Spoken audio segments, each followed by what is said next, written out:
Welcome to live ज्ञान net. मैं विनय आनंद आप सबका बहुत बहुत स्वागत करता हूं। आज मैं आपके लिए रिसर्च एप्टीट्यूड सीरीज़ का पार्ट 2 लेके आया हूं। और बिलीव मी, यदि आप इस पूरी सीरीज़ को देख लोगे ना, you will see the results automatically come. Guys, यदि आप इस वीडियो को पहली बार देख रहे हो तो सब्सक्राइब करना मत भूलें। तो चलिए let's start.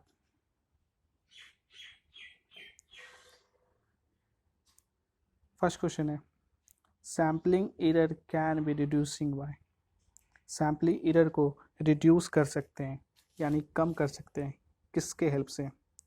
Non probability sampling से, इंक्रीजिंग द पॉपुलेशन से, डिक्रीजिंग द सैम्पल साइज से, इंक्रीजिंग द सैम्पल साइज से। तो गाइज, यदि आपको सैम्पलिंग एरर को कम करना है तो क्या करना होगा कि आप अगर सैम्पलिंग उठाते हो एक पॉपुलेशन से, यदि आप सैम्पलिंग उठाते हो, अगर वो पॉपुलेशन बड़ा हो, बिग पॉपुलेशन हो, उसमें से जब सैंपल आप कलेक्ट करते हो, ठीक, उसमें एरर क्या होगा? कम होगा। और वही जब क्या होगा, उस पॉपुलेशन छोटा पॉपुलेशन होगा और उसमें से जब आप सैंपल कलेक्ट करोगे तो उसमें जो एरर होगा वो ज़्यादा होगा। ठीक, तो एरर को कम करने के लिए आप क्या करोगे, अपने सैंपल साइज़ को बड़ा करोगे। जितना बड़ा सैंपल साइज होगा उतना ही सैम्पलिंग एरर उसमें कम हो जाएगा। The right answer is D. Next question, the process of drawing sample from a population is known as. Sample निकालने का प्रोसेस को क्या कहते हैं? किसी पॉपुलेशन में से अगर सैंपल को कलेक्ट करते हैं उस प्रोसेस को क्या कहते हैं? तो सिंपल है, उस प्रोसेस को क्या कहते हैं?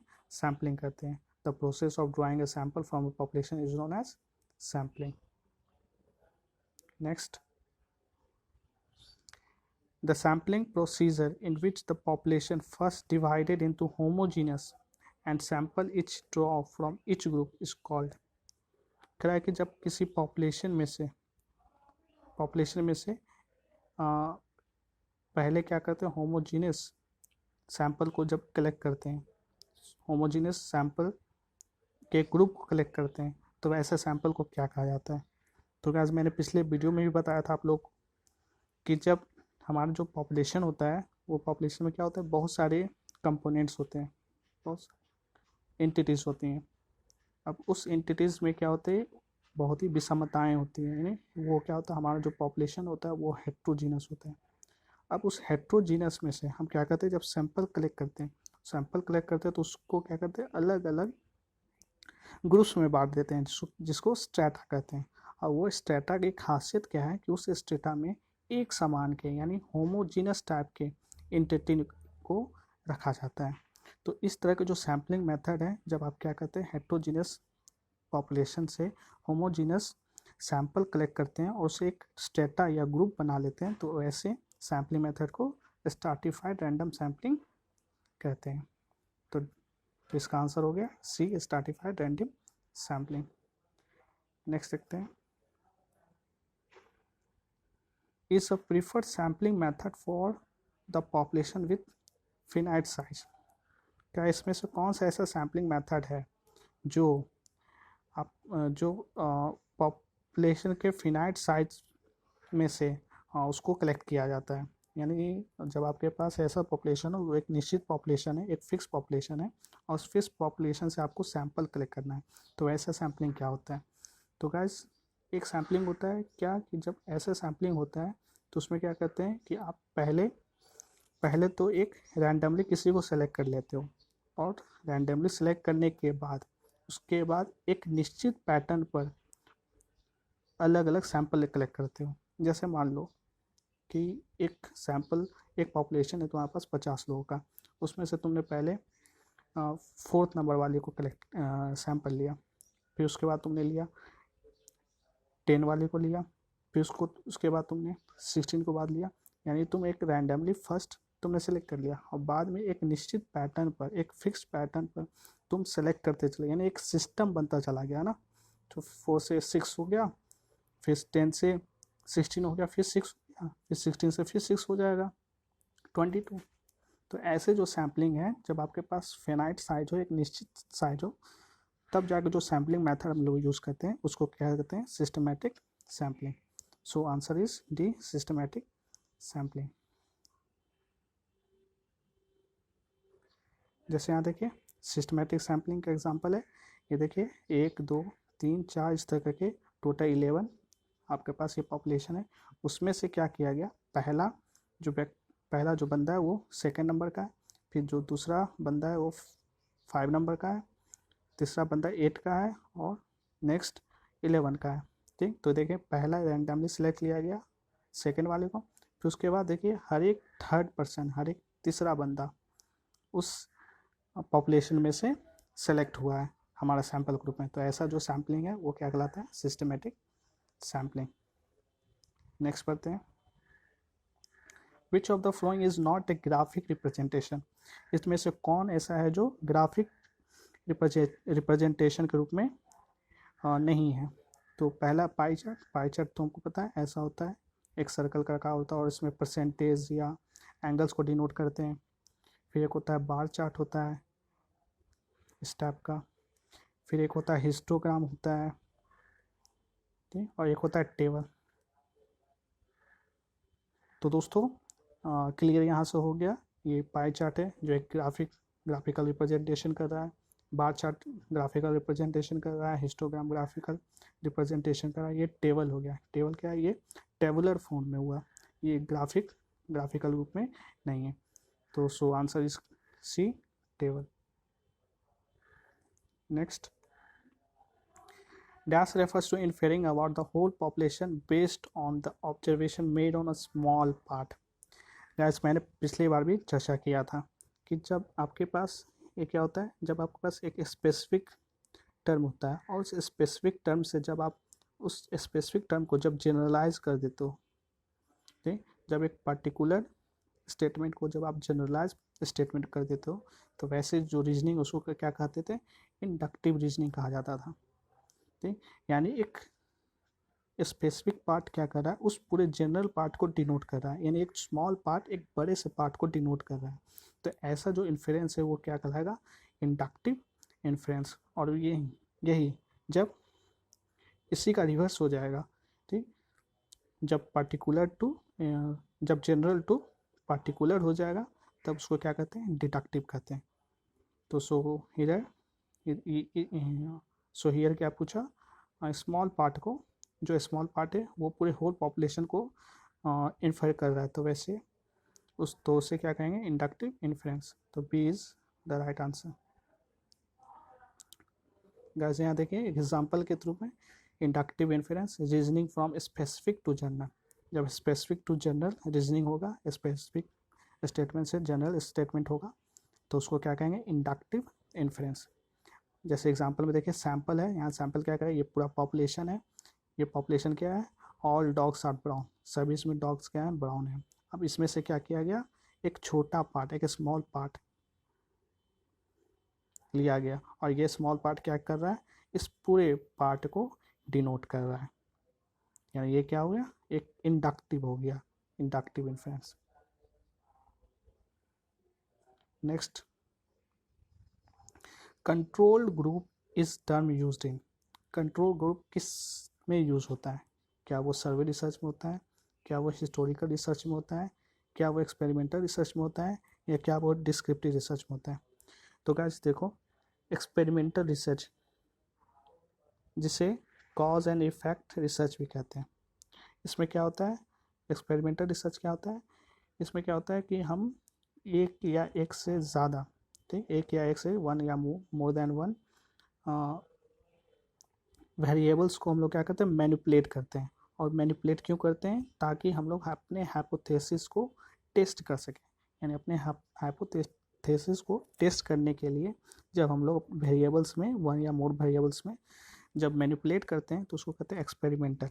और वो वेरिएबल्स होता है कौन है, तो एक वेरिएबल होता है इंडिपेंडेंट वेरिएबल और एक होता है डिपेंडेंट वेरिएबल। और जब इंडिपेंडेंट वेरिएबल में किसी तरह का चेंज आता है तब उसका इफेक्ट क्या पड़ता है, डिपेंडेंट वेरिएबल पड़ता है। यानी क्या हो रहा है, cause and effect, independent variable cause है तो डिपेंडेंट वेरिएबल क्या है, उसका इफेक्ट है। और इस एक्सपेरिमेंटल रिसर्च में दो तरह के ग्रुप होते हैं, एक होते हैं एक होते हैं आपका एक्सपेरिमेंटल ग्रुप और एक होता है कंट्रोल्ड ग्रुप।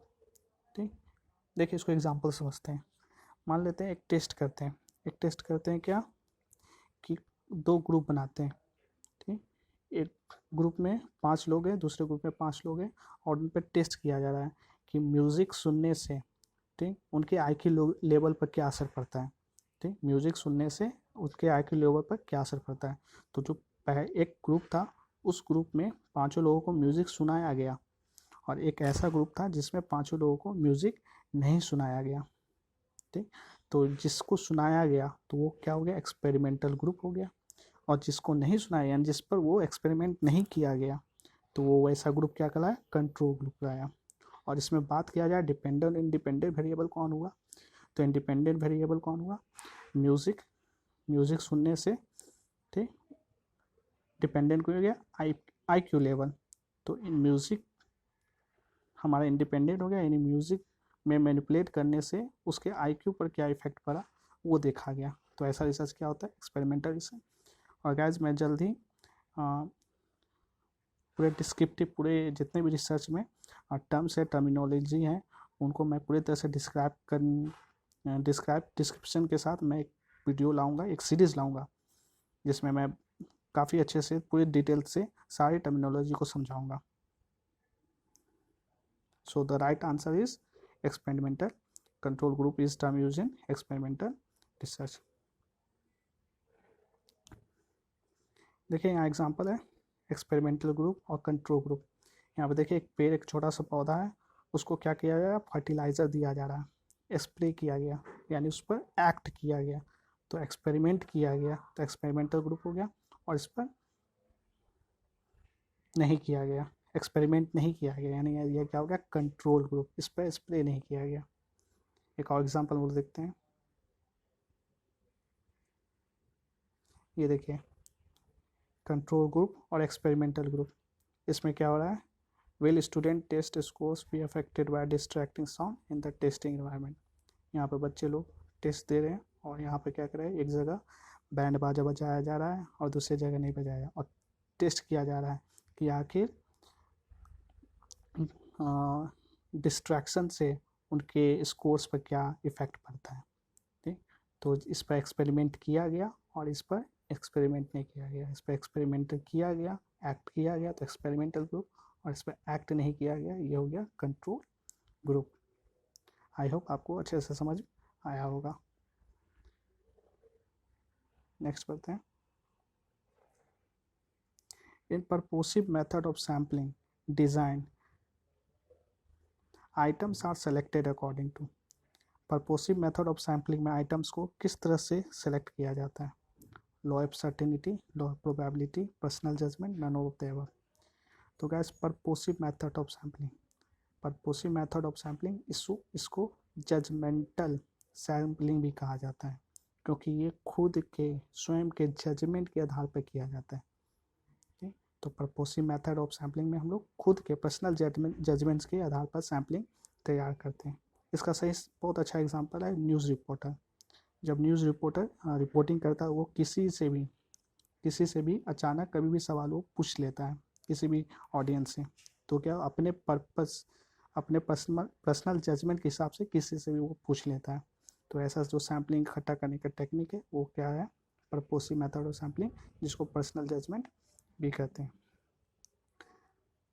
देखिए purposive sampling also known as judgement और सेलेक्टिव और subjective sampling is a sampling technique in which researcher relies on his or her own judgment, यानी रिसर्चर अपने जजमेंट पर रिलाई करता है when choosing members of population to participate in the study। उसके study में जो population पे study किया जाए उस पर कौन सा मेंबर चुनना है, कौन सा मेंबर को चूज करना है, उसका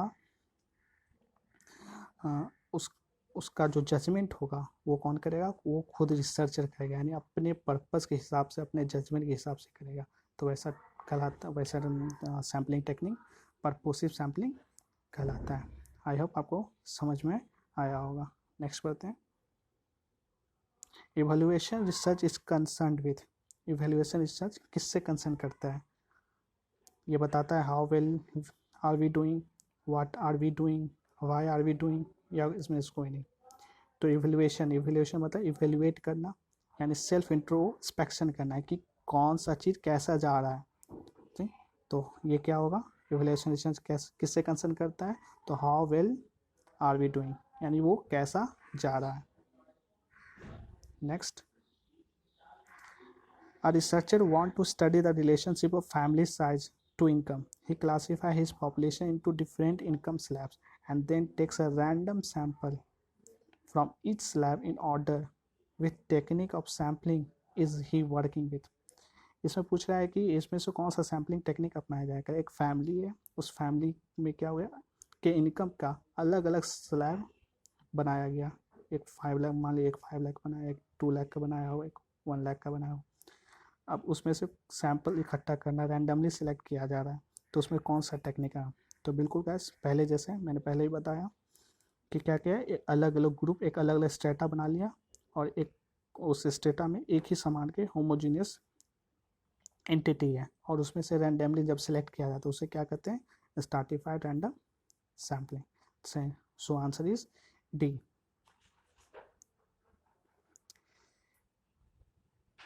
Stratified random sampling is a probability sampling technique where the researcher divides the entire population into different subgroups. Stratified sampling ऐसा sampling है जिसमें पूरे ग्रुप्स, पूरे पॉपुलेशन को ग्रुप्स में बांट दिया जाता है, जिसको स्ट्रैटा कहते हैं, और फिर उसके बाद रैंडमली उसमें से सेलेक्ट किया जाता है, और सेलेक्ट करने के बाद सेलेक्ट किया जाता है जिसे स्ट्राटिफिकेशन भी कहते हैं। अब ये जो सिलेक्शन होता है वो क्या होता है, जेंडर के आधार पर, एज के आधार पर, सोशो इकोनॉमिक स्टेटस के आधार पर, रिलीजन के आधार पर, नेशनैलिटी के आधार पर, एजुकेशनल अटेनमेंट के आधार पर ये किया जाता है, ठीक। और फिर उसके बाद ये जो स्ट्रैटिफाइड सैम्पलिंग होता है वो इंटरनली होमोजीनस होता है, जबकि एक्सटर्नली हेट्रोजीनस होता है, यानी बाहर से वो हेट्रोजीनस होता है और अंदर में चूँकि ग्रुप बना लिए एक ही तरह के एंटिटी का, तो वो क्या हो गया, होमोजीनस हो गया। तो ये हो गया स्ट्रैटिफाइड सैम्पलिंग। यहाँ एग्जांपल एक है, एक ये रेड कलर का, ये वाइट कलर का, और ये ग्रीन कलर का, ठीक। अब इस अलग अलग ये पूरे क्या एक हेट्रोजीनस पॉपुलेशन है। अब इसमें से रैंडमली सेलेक्ट, इसको अलग अलग ग्रुप में बदल दिया गया, अलग अलग ग्रुप में, अलग अलग स्टेटा में, और इसमें से फिर रैंडमली सेलेक्ट किया जाएगा। तो ये क्या हो गया, स्ट्रैटिफाइड रैंडम सैम्पलिंग।